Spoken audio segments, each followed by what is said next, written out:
Hi, welcome to iDrum. I'm Rich from the Institute, and this is lesson number 5 in a series about triplet vocabulary. So far we've looked at accenting a single stroke through triplets. We've looked at using flams and double strokes to embellish that line further. We've looked at moving classic rudiments around the drum kit in groupings of 3, paradiddles, sextuplets, that sort of thing. And in the last lesson we looked at other groupings, 5s and 7s, and how they work in the triplet subdivision. In this lesson we're going to start to focus on linear ideas, and we're going to focus on a linear grouping of 3. You might already know this is probably John Bonham's favourite lick, and it comprises of 1 stroke from the right hand, 1 from the left, and 1 on the bass drum.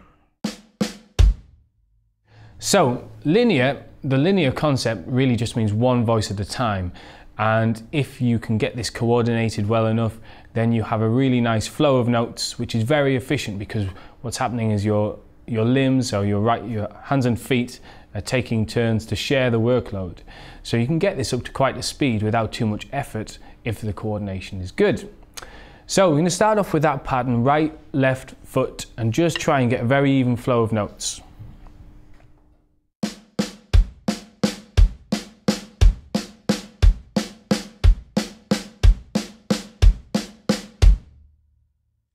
So what I'm getting there is not just consistency and even flow, but looking for an even velocity as well, trying to get an even volume from each. You can start to move this around, but it's quite effective at speed if each limb is playing at a similar volume to the next, and gives the best, most punchy effects. And what we're going to do now is look at ways to start moving that around the drum kit. So I'm going to take you through 3 ways of doing this. The first way is in a parallel motion. Now, parallel refers to the way you're taking this around. Both hands will move in a parallel fashion. So my left hand will follow my right hand round the kit.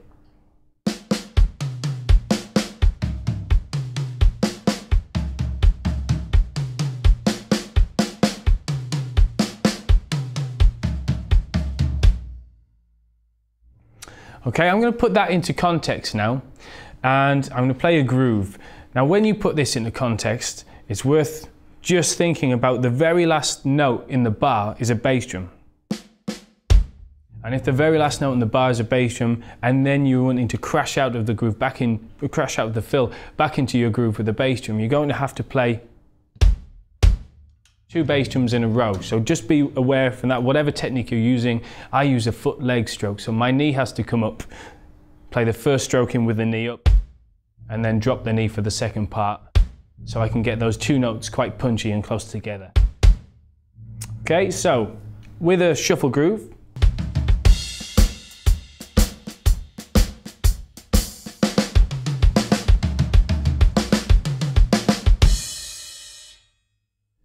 okay, so there's the first approach, parallel motion with both hands moving as a unit really around the drums.